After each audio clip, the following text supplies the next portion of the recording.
बिस्मिल्लाहिर्रहमानिर्रहीम। प्रोग्राम जायज़ा के साथ मैं हूं आपका मेज़बान हुसैन थेबू। हमने देखा 2023 पाकिस्तान के लिए किस तरह से सिग्निफिकेंट चेंजेस लाए, ख़ास तौर पे जब से केयर टेकर हुकूमत आई और केयर टेकर हुकूमत के आने के बाद जो SIFC के अम्ब्रेला के अंडर में जिसको हेड हमारे army chief general Asim Munir साहब कर रहे थे, और उसके तहत जो सिग्निफिकेंट चेंजेस आई हैं, इम्प्रूवमेंट आई हैं, और जो हमारे ख़ास तौर पे जो केयर टेकर सेटअप है वो दिल लगा के रात दिन काम कर रहे हैं। ख़ास तौर पे हमने देखा कि वो पाकिस्तान की तरक्की के लिए सिंध में हमारे ख़ास तौर पे जितने भी हमारे रिसोर्सेज हैं उनको एक्सप्लोर करने के लिए हमने देखा। यहाँ कराची में ख़ास तौर पे जो रेंजर्स ने ऑपरेशन किया जिसमें वाटर हाइडन था, उनके ख़िलाफ़ सक्सेसफुल ऑपरेशन हुआ। जो इलीगल हमारे पास चीज़ें आ रही थी उनको रोका गया। इसके साथ साथ जो हमारे सिंध जो एक कदीमी तहज़ीब है सिंध की, और यहाँ पे जो हमारा एक कल्चर है उसको प्रमोट करने के लिए केयर टेकर सेटअप उसमें ज़्यादातर मसरूफ़ रहे। उसके साथ साथ जो हमारे सिंध में मादनियात हैं उसमें जो हमारे care taker minister mines and mineral हैं मरी साहब, वो बहुत अच्छा काम कर रहे हैं, और हमें चाहिए कि हमें उस सब मिल के उसकी सपोर्ट करें। एक जो आज हमारे पास खुसूसी मेहमान हैं वो वज़ीर इत्तलात निगरान हैं, लेकिन उसके साथ साथ उनकी एक अपनी पहचान है। जो लोग उनसे प्यार करते हैं, लोग उनसे मोहब्बत करते हैं, और वो जो उनकी आर्ट काउंसिल में पाकिस्तान के आर्ट कल्चर और तहज़ीब से जो उनका प्यार है, ख़ास तौर पे जो उनके सिंध की तहज़ीब से, सिंध के कल्चर से प्यार है, मुझे नाम बताने की कोई ज़रूरत नहीं, वो एक ही हैं, वो अहमद शाह साहब हैं जो आज हमारे साथ मौजूद हैं। सर, आपका बहुत बहुत शुक्रिया, आपने हमें टाइम दिया। अहमद शाह साहब को सब पहले से ही जानते थे, जब से आप निगरान वज़ीर इत्तलात नहीं भी थे तो आर्ट और कल्चर में आपकी एक बहुत बड़ी कंट्रीब्यूशन है। थोड़ा सा हम आर्ट काउंसिल पे बात करेंगे जिसको आपने एक लेगेसी को कंटिन्यू रखा है, ये आपका कैसा एक्सपीरियंस? ये तो मेरी सारी ज़िंदगी है, ये मेरा एक्सपीरियंस नहीं है, ये मेरा ज़िंदगी का मकसद है। पाकिस्तान और ख़ुसूसन सिंध ये हज़ारों साल पुरानी तहज़ीब है। हम 3 बड़ी तहज़ीबों पे के संगम पर ये मुल्क बना है। उसमें मोहनजोदड़ो है, मेहरगढ़ है, हड़प्पा है, टेक्सला जो है, और ये दुनिया के किसी मुल्क में 3 इतनी बड़ी तहज़ीबें 7-8 हज़ार साल पुरानी मेहरगढ़ है जो बलूचिस्तान और सिंध के संगम पर है, और फिर ये है, फिर टेक्सला है और मोहनजोदड़ो है। तो वो एक वहाँ से हम डिराइव करते हैं अपना जो एक हेरिटेज है हमारा, और फिर उसके बाद हमारी पोइट्री, हमारा म्यूज़िक, हमारी मुसव्वरी, हमारा रक़्स। तो बदकिस्मती से इसको उतना हाईलाइट जितना करना चाहिए जी। हम कर नहीं पाए। कल्चर को हमने ज़्यादा अहमियत शुरू में नहीं दी, और यह अंदाज़ा नहीं था शायद हमारी हुकूमतों को कि किसी भी कौम की जब सकाफ़ती कल्चरल हेरिटेज की शनाख्त ख़त्म हो जाती है तो वो कौम ख़त्म हो जाती है। तो उसकी आइडेंटिटी को कायम रखने के लिए उसकी ज़बानों को और उसकी तहज़ीब को ज़िंदा रखना बहुत ज़रूरी होता है। मुझे बचपन से इस बात का इदराक था, तो मैं तो स्टूडेंट लाइफ पे इसी पे काम करता था, और फिर जब मुझे मौका मिला तो ये 2.5-3 करोड़ के शहर में कोई एक भी अदारा नहीं था। अदारा तो ये मौजूद था, ये बंद पड़ा रहता था ये अदारा, और कुछ भी नहीं था। तो 16 साल से मैं वहाँ हूँ, और 16 साल में अब ये सिर्फ पाकिस्तान नहीं, दुनिया भर का एक मोतबर अदारा बन गया है। आप दिल्ली जाएं, वाशिंगटन जाएं, पूरे यूरोप जाएं, अफ्रीका जाएं, आप आर्ट्स काउंसिल का नाम लें, लोगों को पता है कि वो क्या करता है और उसका काम क्या है। और मैं ये समझता हूँ कि सबसे मजबूत जो डिप्लोमेसी है वो सकाफ़त है। आप देखें हमारे पड़ोसी मुल्क ने भी अपनी सकाफ़त के ज़रिए बहुत सारे लोगों को, बहुत सारे मुल्कों को अपने करीब लाए हैं। तो मेरा यही मिशन था, और मैंने कश्मीर से लेकर पाकिस्तान में सारे शहरों में कनेक्ट किया मुख्तलिफ़ ज़बानों के लोगों को फेडरेशन को मजबूत करने के लिए। अगर इख्तलाफात हैं भी बलोचों के, सिंधियों के, सराइकी बोलने वालों के, पठानों के, उर्दू बोलने वालों के, उसका बेस्ट तरीका ये है कि एक जगह जमा होकर हम डायलॉग करें। तो आर्ट्स काउंसिल की कॉन्फ्रेंसों के ज़रिए गिलगित और कश्मीर से लेकर गवादर तक सारे स्कॉलर्स को हमने एक जगह जमा किया, और वो ज़रूरत है कि हम पहले इसको अंदर से भी मजबूत करें इस मुल्क को और फिर बाहर से भी मजबूत करें। ये जो आर्ट काउंसिल के पीछे हम देखते हैं, ख़ास तौर पे जो सिंध में आर्ट काउंसिल है, उसका जो कंट्रीब्यूशन है पूरे पाकिस्तान में है। वो आप जाके जीबी में भी काम कर लेते हैं, पाकिस्तान की डेवलपमेंट के लिए आज़ाद कश्मीर में भी जाकर, दुनिया भर में भी। ये हम तो सिर्फ जानते हैं कि इसके पीछे एक बंदा है जिसका नाम अहमद शाह है। आप क्या समझते हैं कि आपके साथ लोगों की कंट्रीब्यूशन है, इदारों की आपके साथ है, उसमें से गवर्नमेंट की है, ये आप इसके थोड़ी सी रोशनी डालें ना। देखिए, अकेली तो सिर्फ अल्लाह की ज़ात अच्छी लगती है सही कि वो वाहिद है और उसको कोई शरीक नहीं कर सकते। मैंने तो सरपरस्ती की जिस शहर के जितने बड़े लोग थे, चाहे वो सिंधी के अदीब थे, वो चाहे अमर जलील हों, शमशीर उल हैदरी हों, वो चाहे मुश्ताक अहमद यूसुफी हों, फातिमा ज़रिया भजिया हों, जमीलुद्दीन आली हों, रसूल बख्श पलीजो हों, सबसे मेरी दोस्तियाँ थी। नबी बख्श बलोच जो इतने बड़े आलिम थे, और सिराजुल हक मेमन साहब हों, तो वो मेरा ज़बानों का और इसका चक्कर कभी भी नहीं रहा। तो सबसे पहले तो बुज़ुर्गों को जमा किया, और ये जो आर्ट्स काउंसिल एक रन ऑफ द मिल जगह थी, इसको मोतबर किया और उनके आने से ये मोतबर हुआ। फिर इस शहर के जितने शायर, अदीब, आर्टिस्ट कराची, हैदराबाद, सक्कर, लाड़काना में थे, जामी चांडियो हो, दूसरे दोस्त हों, सबको कनेक्ट किया है। फिर उसके बाद सिंध के मुख्तलिफ शहरों में आर्ट्स काउंसिलें मैंने कायम कराई, लाड़काना, सक्कर, खैरपुर, मीरपुर ख़ास और दूसरे शहरों में, और फिर कुछ फंडिंग भी की। और अब तो ये हुआ है कि एक कंसोर्शियम इन्होंने बनाया था और उसका मुझे सदर बना दिया आर्ट्स काउंसिल की सारी का। तो उसका मैं उनको इंटेलेक्चुअली भी, जो भी हमारा चूँकि तजर्बा बहुत है, उनको गाइड करते हैं, और फाइनेंशियली भी उनको टोटल सपोर्ट देते हैं गवर्नमेंट से भी। और arts council of Pakistan Karachi इनको फंडिंग करता है, और वहाँ पर हमने म्यूज़िक के, थिएटर के टीचर रखे हुए हैं। 200 बच्चे शानदार मौजूद हैं सक्कर में, लाड़काना में, हैदराबाद में। तनख्वाहें उनकी यहाँ से जाती हैं। ज़बरदस्त टैलेंट है जो अब सिंध के हर शहर से निकल रहा है अल्हम्दुलिल्लाह। अच्छा, बाकी भी प्रोविंस है ना, तो हमने बाकी प्रोविंस भी कर रहे होंगे, लेकिन हमारे ऐसी कोई सिग्निफिकेंट नॉलेज में कोई चीज़ नहीं आई है। अगर उनको इस लेवल की आर्ट काउंसिल को डेवलप करना हो तो अहमद शाह साहब का उनके लिए क्या मशवरा है? मैं तो अभी भी जाके अलमरा के साथ काम करता हूँ पंजाब में, और मैं उसके बोर्ड का मेंबर हूँ, board of governor. PNC Islamabad सरकारी इदारे हैं ये, उसके भी मैं बोर्ड ऑफ गवर्नर पे हूँ। ज़्यादातर जो इस तरह के इदारे हैं उन्होंने मेहरबानी की है और मुझे अपने बोर्ड पे रखा है। कोई भी नहीं अदारा उस तरह से काम नहीं कर रहा। उसकी वजह थे वो साहब, इजाज़त दें तो मैं बताऊँगा। प्लीज़ बताएं। Arts council of Pakistan Karachi और सिंध की आर्ट्स काउंसिलें वो गवर्नमेंट ओन नहीं करती। ठीक, ये एक NGOs बनी थी। हम इस मुल्क की सबसे पुराना सकाफती अदारा है, क्योंकि हम 1954 में बने थे, और ये आर्ट्स काउंसिल ऑफ पाकिस्तान है। वो 54 में जो है वो कराची कैपिटल था पाकिस्तान का। ये पूरे पाकिस्तान की नीड को पूरा करने के लिए बनाया गया था। फिर जुल्फ़िकार अली भुट्टो साहब आए तो वो बहुत विजनरी आदमी थे, तो उन्होंने कल्चरल एक्टिविज़म भी किया, और फैज़ अहमद फैज़ को उन्होंने अपना एडवाइज़र बनाया, और फिर सारे अदारे भुट्टो साहब ने बनाए, चाहे वो Alhamra arts council, Punjab arts council, PNCA, academy of letter, Lok Virsa, national book foundation, जितनों के आप नाम लें। उस ज़माने में उन्होंने कल्चर की मिनिस्ट्रियाँ भी बनवाई, फेडरल भी और प्रोविंशियल भी। तो उसके बाद सारे इलाकों में काम शुरू हुआ। बदकिस्मती से पाकिस्तान में जिसको फिक्स सरकारी तनख्वाह मिलती है वो काम करने की ज़रूरत महसूस नहीं करता, क्योंकि उसको कोई थ्रेट नहीं है। प्राइवेट सेक्टर में ये होता है कि मेरे पास कोई काम नहीं करेगा, एक वार्निंग दूंगा, दूसरी वार्निंग दूंगा, फिर किसी बेहतर आदमी से रिप्लेस कर दूंगा। तो ये जॉब प्रोटेक्शन है ना, उसके साथ चेक एंड बैलेंसेस नहीं है। तो वो जब तक वो नहीं होंगे तो कोई भी अदारा काम नहीं करेगा। आपका ये मशवरा है कि जो पाकिस्तान में बाकी आर्ट के इदारे हैं उनको प्राइवेटाइज किया जाए और उनको किसी स्ट्रांग इंडिविजुअल के हवाले किया जाए जो उनको प्रॉपरली रन, रादर देन के गवर्नमेंट ऑफिसर्स आके उसको। देखिए, गवर्नमेंट ज़रूर हो, जैसे अलमरा में भी एग्जीक्यूटिव डायरेक्टर जो DDO है, चेक साइन करता है, वो है, और इस्लामाबाद PNCA तो प्योर सरकारी अदारा है।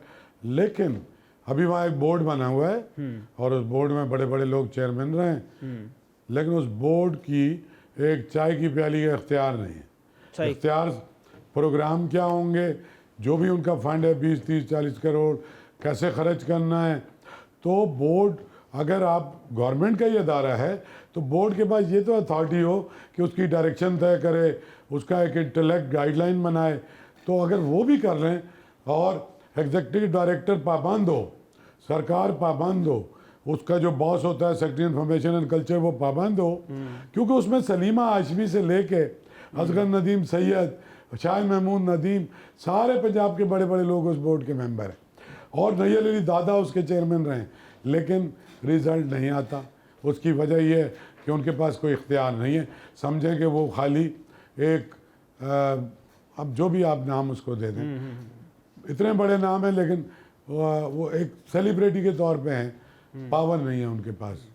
अच्छा, जैसे हम देखते हैं ना कि दुनिया में अगर देखा जाए तो बड़ा पोटेंशियल होता है, जो हमारी सकाफत होता है, वो जो हमारा टूरिज़म होता है, जो हमारा कल्चर होता है।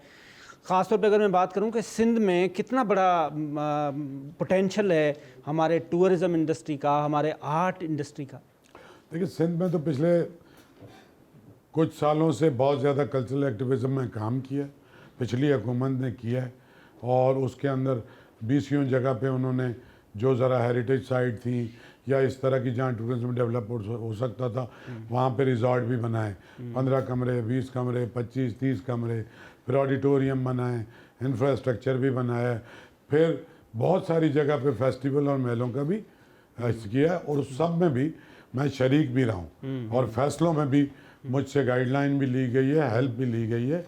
इसी तरह टूरिज़्म में भी खासा काम हुआ है, और वो जो भी काम है पब्लिक इंटरेस्ट के थे, वो हमारी जो इस वक्त गवर्नमेंट है केयर टेकर, कोई भी नहीं रोक रही, ना उसके फंड रोक रही, चाहे वो पीपल्स हाउसिंग हो, जो घर बनने थे सैलाब से तबाहशुदा, या चाहे बाकी भी जितने बसेस का प्रोजेक्ट है, वो इलेक्शन कमीशन ने भी क्लियर कट कहा है कि इनमें से इलेक्शन कमीशन ने हमें पाबंद भी नहीं किया, क्योंकि अगर हम इसको रोकेंगे 3 महीने, 4 महीने, 5 महीने, तो दोबारा उसको सर उठाने के लिए 1 साल चाहिए। फिर मोस्टली इंटरनेशनल फंडिंग है, वर्ल्ड बैंक, एशियन डेवलप, तो फिर उनके कुछ चेक हैं कि अगर उस अरसे में नहीं करेंगे तो आपकी फंडिंग भी लैप्स हो जाएगी। अच्छा, ये जो अहमद शाह एक इंडिपेंडेंट बॉडी चला रहे थे, जिस तरह से आपने बताया कि गवर्नमेंट को रन करना बड़ा मुश्किल काम है, वहाँ पे ब्यूरोक्रेसी, अब आप now you are part of caretaker government, as a caretaker information minister, आपके पास कौन से बड़े बड़े चैलेंजेस आए? बाबा तो कोई चैलेंज नहीं है, ईमानदारी की बात यह है, और मुझे तो इत्तेफाक से सब कह रहे थे इसको कल्चर मिलना चाहिए, क्योंकि कल्चर में सब मेरी डोमेन है। जी बिल्कुल। लेकिन वो मुझे इन्फॉर्मेशन मिला, हाँ। तो कल्चर में तो मैं बाद में आया। 42 साल में यूनिवर्सिटी से निकला तो मैं वसतुल्ला खान, मदर अब्बास, जफ़र अब्बास 1 साल सीनियर था, सारे बड़े जर्नलिस्ट। तो मैं आके रोज़ प्रेस क्लब में बैठता था, मिनाज बन्ना साहब, बड़े बड़े लोग आते थे, खौसबक बेजंजो, फिर बेनज़ीर आ गई। मेरी पॉलिटिकल वो एक अवेयरनेस, कॉन्शियसनेस भी वहाँ से हुई, सारे बड़े वली खान से लेके सारे लोगों से वहाँ मिला, पलीजो साहब से मिला। तो एक तरह से मेरी शख्सियत के बनने में बहुत जो बड़े सहाफ़ी हैं, जितने मेरी उनसे दोस्त, सलीम आसमी साहब से मेरी बहुत दोस्ती थी, तो उसका बड़ा एक, तो मैं जैसे ही आया तो सारे सहाफ़ियों को लगा जैसे वो वज़ीर हो गए, और मैं किसी अदारे में नहीं लिख गया, ओथ लेते ही सबसे पहले प्रेस क्लब गया था, और उनको ऐसा लगता है कि टेबल के उस तरफ भी हम हैं और इस तरफ भी हम हैं, सबको बुला लिया, जितने हमारे पास फंड हैं सहाफ़ियों की फलाह के, उन्हीं के कमेटी के ज़रिए 100% तकसीम हो रहे हैं, 100% अख्तियार उन्हीं के हवाले कर दिया है कि भाई मिनिस्टर की भी जो भी डिस्क्रिशन है वो 100% जो है अब आपके ज़िम्मे है। राइट, लेकिन अभी जो आपका इम्पोर्टेंट रोल है, वो केयर टेकर गवर्नमेंट का जो रोल है वो है कि आप इलेक्शन करवाएं। तो क्या आपकी इलेक्शन के लिए मुकम्मल तौर पे तैयार हैं? आप इलेक्शन करवाने के लिए आपकी टीम, आपकी इक्विपमेंट, आपके इंफ्रास्ट्रक्चर, सारी चीज़ें रेडी है? देखें, आप जैसे जब से प्राइवेट चैनल आए हैं, जी सर, तो इक्विपमेंट सेल पीटीवी में भी होता है, लेकिन अब प्राइवेट चैनल ज़्यादा प्रोएक्टिवली करते हैं। लेकिन हमारे यहाँ भी उसका एक सिस्टम होता है कि कोई फेक न्यूज़ आए तो उसको किस तरह कंट्रोल करना है, क्या है।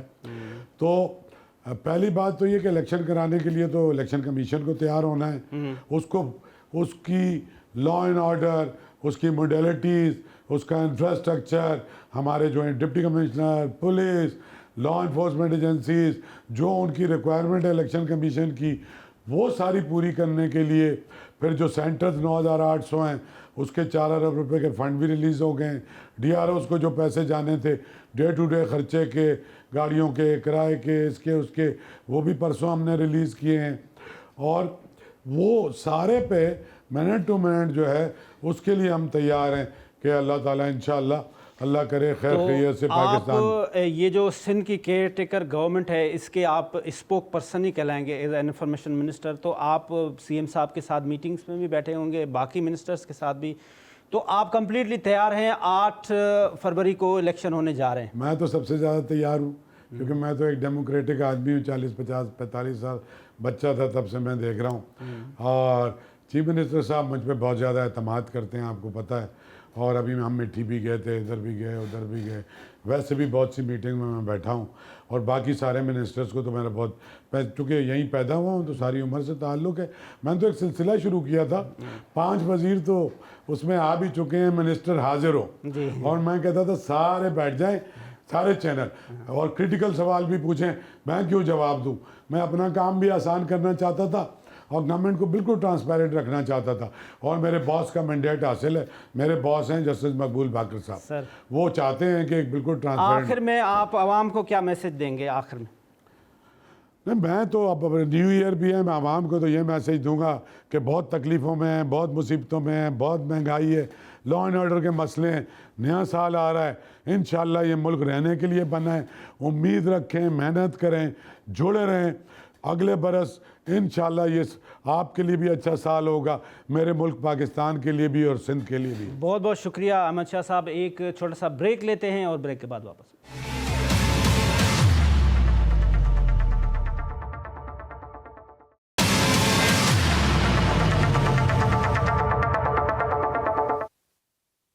वेलकम बैक नाजरीन। ब्रेक से पहले हम information minister Sindh caretaker minister से बात कर रहे थे रिगार्डिंग के इलेक्शन 2024 में होंगे और 23 में क्या हुआ। आज 2023 का आखिरी दिन है, लिहाजा आज 2024 का चांद नज़र आ गया है। रात 12 बजे न्यू ईयर स्टार्ट हो जाएगा। हमारे साथ एक बाखबर सहाफ़ी जो इस्लामाबाद में बहुत ज़्यादा अपने रिपोर्टिंग की वजह से मशहूर हैं और अंदर की रिपोर्ट लेकर आ जाते हैं, एजाज़ सैयद साहब मौजूद है। एजाज़ सैयद साहब, आपका बहुत बहुत शुक्रिया सर।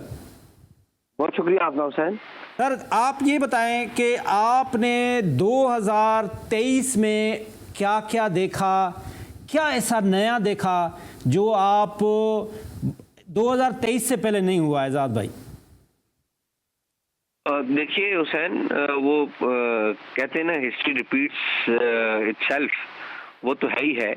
लेकिन मैं आपको ये अर्ज करूंगा कि जो 2023 में जिस तरह सियासी जमातें कमज़ोर हुई, मैंने जो डेमोक्रेटिक फसाड है उसमें कभी सियासी जमातें इतनी कमज़ोर नहीं देखी जितनी इस दफ़ा मैंने देखी हैं। राइट, बहुत ज़्यादा कमज़ोर जमातें देखी हैं मैंने, और ये बड़ी एक अफसोसनाक बात है कि हमारी जो पॉलिटिकल प्रोसेस है वो बड़ा कमज़ोर हुआ है। मेरे ख्याल में इससे बड़ी अफसोसनाक बात और कोई है नहीं है।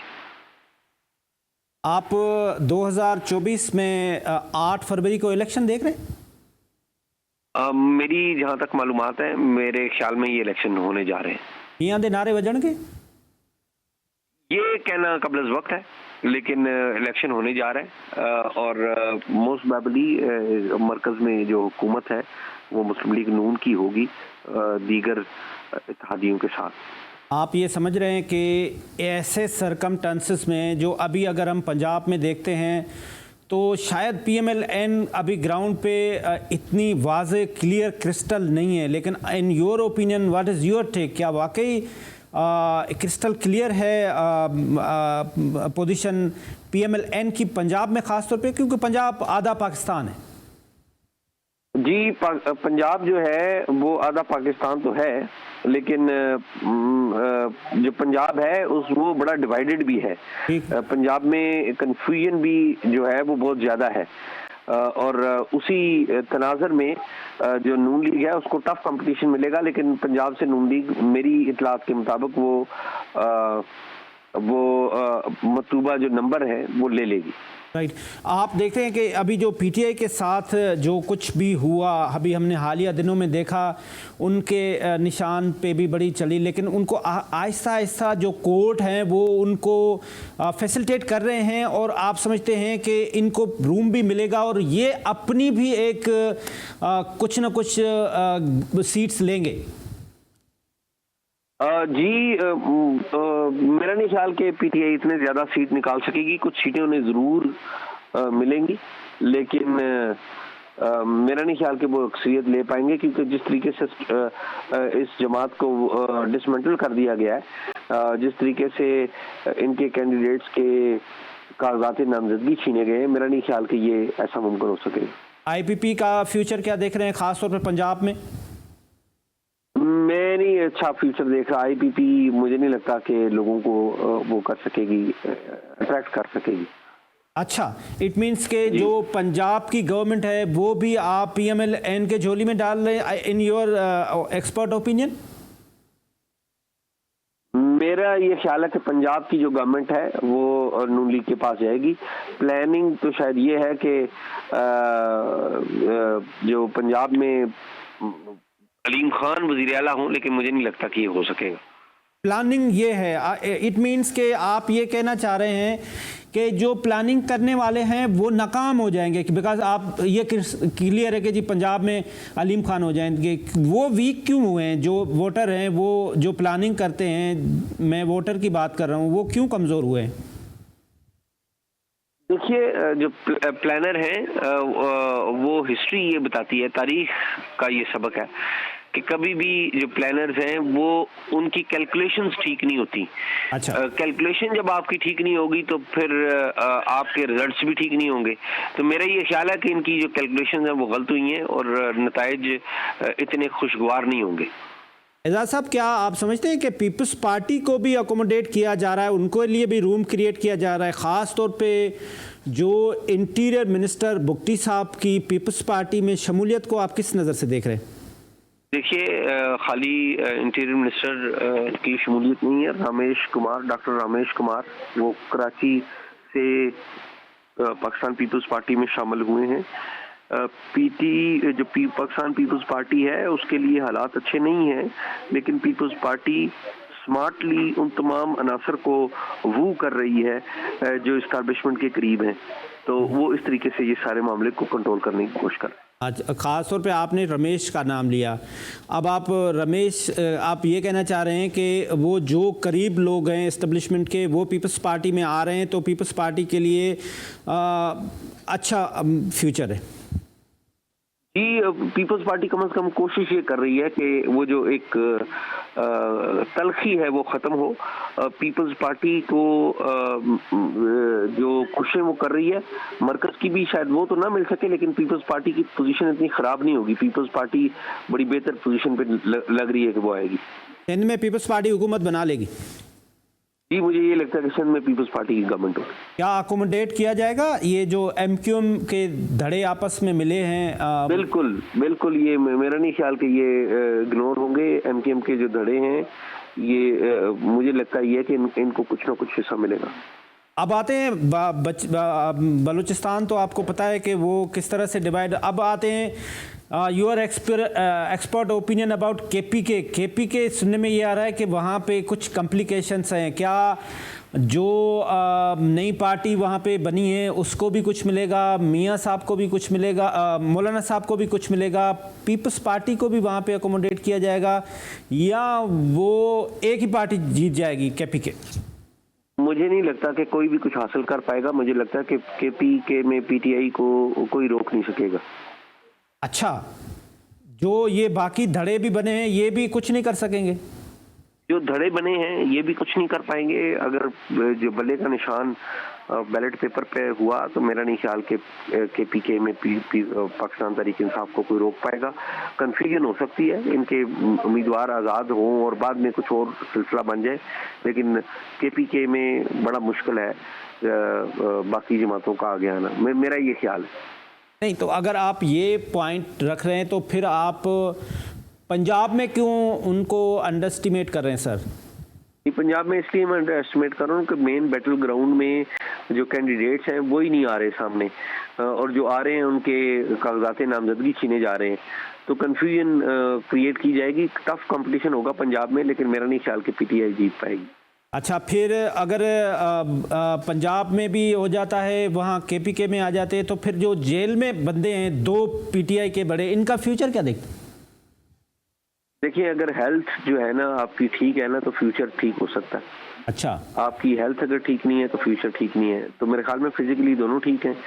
टाइम चेंज होते हुए ज़्यादा देर नहीं लगती। ये चरखे फलक है, ये दरी में कहते हैं चरखे फलक के, आज नीचे तो कल दरमियान में तो परसों ऊपर। तो ये टाइम तब्दील होता रहता है। किसी ने सोचा भी नहीं था नवाज शरीफ जब गिरफ्तार हुए थे 12 अक्टूबर के बाद कि वो दोबारा कभी इक़्तिदार में आएंगे, तो वो आए इक़्तिदार में, आपने और मैंने देखा। क्या आप समझते हैं कि ये कोई टेक्नोक्रेट सेटअप की एक्सटेंशन भी हो सकती है, जिस तरह से ख़ास तौर पे मोहसिन नकवी साहब काम कर रहे हैं या प्राइम मिनिस्टर साहब काम कर रहे हैं, या ये 8 फरवरी पत्थर पे लकीर? मेरा ये ख्याल है कि हमारे पास पैसे नहीं है, IMF ने हमें पैसे देने हैं। अगर आप इलेक्शन नहीं करवाएंगे तो उसकी एक सूरत ये है कि आपने मुतबादल को पैसे अरेंज कर लिए हैं, तो वो मुझे अभी तक होते हुए नजर नहीं आ रहे। मुझे लगता है इलेक्शन करवाए जाएंगे और सबको लेवल प्लेइंग फील्ड भी मिलेगी। लेवल प्लेइंग फील्ड तो देखें ना, किसी वो एक खास जमात को तो नहीं मिल रही, बाकी सबको तो मिल रही है। एजाज सैयद साहब, आपका बहुत बहुत शुक्रिया। एजाज सैयद साहब जो इस्लामाबाद के हवाओं में बहुत ही बाखबर जर्नलिस्ट हैं, उन्होंने हमें बताया कि 2023 में क्या हुआ और 2024 में क्या हुआ, क्या होने जा रहा है। लेकिन एक बात पे वो मुतफ़िक थे कि 8 फरवरी को इलेक्शन होने हैं। उसके ग्राउंड रियलिटी भी उन्होंने बताया कि हमारे पास IMF की पैसे भी नहीं आएंगे और स्टेबिलिटी भी नहीं आएगी, लिहाजा 8 फरवरी को इलेक्शन होने जा रहे हैं। इस पे छोटा सा कमर्शियल ब्रेक लेते हैं और ब्रेक के बाद आपसे।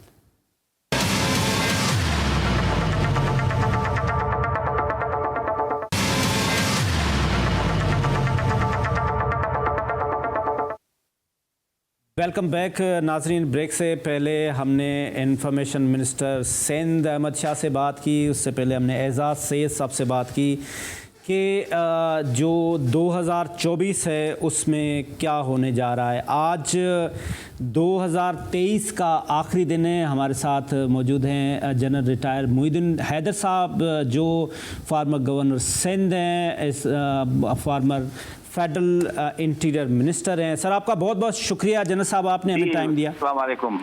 जी वालेकुम अस्सलाम। सर, 2023 पे हम ख़ास तौर पे बात करेंगे कि 2023 में हमने देखा कि मुल्क में जो टेररिज्म था उसकी लहर थोड़ी सी बढ़ी। आप उसका सबसे बड़ा रीज़न क्या देखते हैं? जी हाँ, ये जो है TTP जो है ये बहुत एक्टिव हो गई है और अफगानिस्तान के साथ कोई मुज़ाकरात को इतने कामयाब नहीं रहे, और इन्होंने बहुत जो है जोर पकड़ा है कि ये सिक्योरिटी एजेंसीज पर भी हमले कर रहे हैं, पुलिस पे भी हमले कर रहे हैं और आवाम पर भी हमले कर रहे हैं। तो मेरे ख्याल से क्या तो यही पाया कि इनके साथ सख्ती से निपटा जाएगा ताकि मुल्क में अमन कायम किया जाए। ये जो स्टेबल अफगानिस्तान है ये पाकिस्तान के लिए कितना ज़रूरी है सर? बहुत ज़रूरी है। अफगानिस्तान से हमारे सदियों के साथ ताल्लुकात हैं और हमें इनसे गलत फहमी जहाँ तक हो पैदा नहीं होने देनी चाहिए, अवॉइड करना चाहिए। और हमने हमेशा अफगानिस्तान के लिए बहुत कुर्बानियाँ दी हैं। लैंड लॉक्ड कंट्री है और हमने अपनी पोर्ट्स वगैरह की सारी फैसिलिटीज इनको ट्रांसपोर्टेशन की दी है, जो बाद दफ़ा मिसयूज भी हुई हैं। जितनी स्मगलिंग पाकिस्तान में हो रही है, बहुत से ऐसे आइटम्स की जो इस्तेमाल ही नहीं होते अफगानिस्तान में, वो पाकिस्तान में डंप कर दिए जाते हैं, जिससे हमारी इकॉनमी को बहुत नुकसान पहुंचता है। तो हम सब कुछ बर्दाश्त कर रहे हैं क्योंकि जो हमारा विजन एक है कि किसी दिन हम सेंट्रल एशिया से, रशिया से जो है बाई लैंड कनेक्ट करेंगे और वहाँ जो एनर्जी की रिसोर्सेज हैं वो चीप वो पाकिस्तान अफगानिस्तान के थ्रू आएंगे। कासा की लाइन भी आनी है बिजली वाली और बाकी प्रोडक्ट्स भी। इसलिए ये ज़रूरी है कि अफगानिस्तान के साथ ताल्लुकात को जहाँ तक मुमकिन हो बेहतर बनाया जाए। अब चाइना ने इनको रिकॉग्नाइज कर लिया है, गवर्नमेंट अपनी एम्बेसी भी वहाँ खोल दी है। सर, एक परसेप्शन ये था good Taliban and bad Taliban, फिर अफगानिस्तान में जो गवर्नमेंट आई वो गुड और बैड, लेकिन देखा ये गया कि ये सारे ही अफगान में जो भी गवर्नमेंट आती है उनका पाकिस्तान से दुश्मनी होती है। तो इसकी कोई रीज़न क्या है कि मतलब उनको हम क्या करें? हमने तो बहुत कुछ, पाकिस्तान ने तो उनके लिए इतना सेक्रीफाई किया। देखिए, मेरी 3 मुलाकातें हुई हैं मुल्ला उमर से सर, और उसने अपने तमाम डिप्टीज को और सबको बताया था कि किसी सूरत में ये पाकिस्तान ऐसी कोई पॉलिसी इख्तियार ना करना कि पाकिस्तान को नुकसान पहुंचाया जाए। हालांकि वो ड्यूरेंट लाइन के बारे में खामोश था और डिफेक्टो मतलब इंटरनेशनल लाइन ही थी ये, लेकिन उसने कोई ऐसा मकमसा खड़ा नहीं किया हमारे लिए।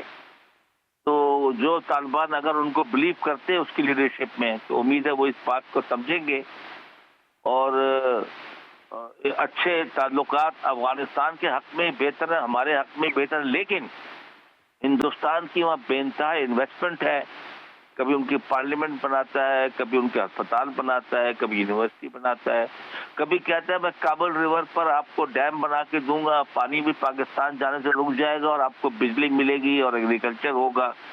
तो जाहिर है कि उनको काफ़ी जो है तालिबान की लीडरशिप हिंदुस्तान में भी रही है, उनके साथ भी ताल्लुकात है, वो बेइंतहा वह पैसे खर्च करके पाकिस्तान को अफगानिस्तान के थ्रू डिस्टेबलाइज करते हैं। जनरल साहब, आप पाकिस्तान की पॉलिटिक्स पे आते हैं, आप देखते हैं कि 2024 के 8 फरवरी में इलेक्शन होने जा रहे हैं। उम्मीद करते हैं कि इलेक्शन होंगे जो कि इस मुल्क के लिए अच्छा होगा, और चूंकि शेड्यूल भी जारी हो गया है, नॉमिनेशन पेपर भी फाइल हो रहे हैं, जोड़ तोड़ भी चल रहा है, कुछ जलसे जुलूस भी शुरू हुए हैं, तो हमें उम्मीद रखना चाहिए कि ये हम आस्ता आस्ता 8 फरवरी के इलेक्शन की तरफ बढ़ रहे हैं। लेकिन चंद बातें जिस तरह हैं, जिस तरह लोग बोलते हैं लेवल प्लेइंग फील्ड की बात करते हैं, जी सर, वो बातें अगर इलेक्शन से पहले तय पा जाएं और खुश दिली से तय पा जाएं, ये नहीं कि कोर्ट का दरवाजा खटखटाया तो एक छोटा कंसेशन मिल गया, फिर कोर्ट का दरवाजा खटखटाया तो एक छोटी चीज मिल गई, इस तरह ना करें। मतलब सबको मौका दें और उसके बाद सबको समझाने की जरूरत है कि भाई मिलजुल कर आपने जो है आपस में अफवाह तफहीम से हुकूमत बनानी है, स्टेबिलिटी कायम रखनी है और पाकिस्तान की मईशत को ठीक करना है। तो ये समझाने की बात है सबको और समझने की बात है सबके लिए। बिल्कुल ठीक। अभी हमने हालिया देखा कि जब से केयर टेकर गवर्नमेंट आई है, ख़ास तौर पे SIFC के अम्ब्रेला के नीचे जो कराची में भी हमने सिग्निफिकेंट चेंजेस देखे हैं। ख़ास तौर पे पाकिस्तान रेंजर्स सिंध ने बड़े ज़बरदस्त किस्म के ऑपरेशंस किए, वो वाटर माफिया हो, वो करेंसी माफिया हो, वो ऑयल माफिया हो, उन सब पे बड़े ज़बरदस्त तरीके से कंट्रोल किया और उनके पास जो पॉलिटिकल बैकग्राउंड पे जो सपोर्ट थी उसको भी डैमेज किया। लेकिन परसेप्शन ये होता है कि जब पॉलिटिकल सिस्टम आता है वो फिर वो सारे लोग इंगेज हो जाते हैं। आप क्या देखते हैं, इलेक्शन के बाद ये कंटिन्यू रह सकेगा? देखिए, अगर ये वापस आएगा जिसको हम सिस्टम कहते हैं, किसी काम पैसे के बगैर न हो और सब काम रुके रहे, तो इस तरह सूबा तरक्की नहीं कर सकता। इस सूबे के अंदर, हमारे सूबे में बेइंतहा पोटेंशियल है। इसमें ऑयल गैस के रिजर्व भी हैं जो पूरी तरह डेवलप अभी हमने नहीं किए, ना उनको तलाश किया है। इसके अलावा ये बहुत यहाँ पोटेंशियल है सिंध के लोगों के लिए। तो अगर हम थोड़ा बहुत सर झुकाकर और ईमानदारी से काम कर लें तो वैसे इंशाल्लाह खुशहाली आ सकती है।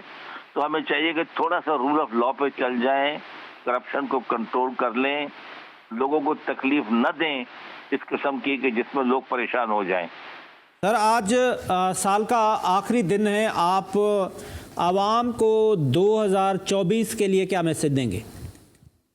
मैसेज यही है कि हमें उम्मीद रखनी चाहिए कि अल्लाह हमारे 2024 जो है वो एक बेहतर साल लाएगा, जिसमें हमारी मईशत बेहतर होगी, जिसमें हमारी एक सियासी इस्तेकाम आएगा, जिसकी वजह से मईशत में भी इस्तेकाम आएगा। और हम उम्मीद करते हैं कि अदारे सारे जो हैं वो अपनी हदूद में रहकर काम करें और इस बात को समझ लें, और जिसका जो काम है वो उसी को साझे, उसके मुताबिक करे, तो मुल्क सही लाइन पर चल पड़ेगा। जनरल मोइनुद्दीन हैदर साहब, आपका बहुत बहुत शुक्रिया। इसके साथ आज का हमारा प्रोग्राम ख़त्म हुआ। ये 2023 का आखिरी प्रोग्राम था। अभी थोड़ी देर के बाद 2024 का दिन शुरू हो जाएगा। हमने देखा है कि हर साल जब ये नया साल शुरू होता है तो हमारे जो नौजवान हैं वो रोडों पे निकल आते हैं और वो हवाई फायरिंग करना शुरू कर देते हैं। तो खुदारा अपने लिए खुशियाँ मनाएं। खुशियाँ मनाने के दौरान किसी के लिए उसको गम में तब्दील मत करें। हवाई फायरिंग से बेहतर ये है कि आप अपनी फैमिली, आप अपनी बीवी बच्चों के साथ बाहर जाएं, एंटरटेनमेंट करें, रादर दैन कि आप किसी की ज़िंदगी को अज़ाब बनाएं। इसके साथ साथ हमने देखा कि 2023 में जो अच्छी चीज़ें हैं, ख़ास तौर पे जो केयर टेकर गवर्नमेंट ने हमारे सिंध में जो हमारे रिज़र्व्स हैं उन पे काम किया है, हमें चाहिए कि उनको सपोर्ट करना चाहिए। ख़ास तौर पे माइंस एंड मिनरल में जो काम हो रहा है वो सिर्फ़ और सिर्फ पाकिस्तान के लिए हो रहा है। अगर यहाँ कोई डेवलपमेंट होगी तो वो हमारे सिंध के लिए होगी, उसके बाद पाकिस्तान के लिए होगी। लिहाजा उसको हमें सपोर्ट करना चाहिए और सपोर्ट के साथ साथ इसको कंटिन्यू भी करना चाहिए। अगर कल पॉलिटिकल गवर्नमेंट भी आती है तो इन प्रोजेक्ट्स को कंटिन्यू करना चाहिए। खुदा हाफिज़। पाकिस्तान जिंदाबाद। न्यू ईयर मुबारक। बहुत बहुत शुक्रिया।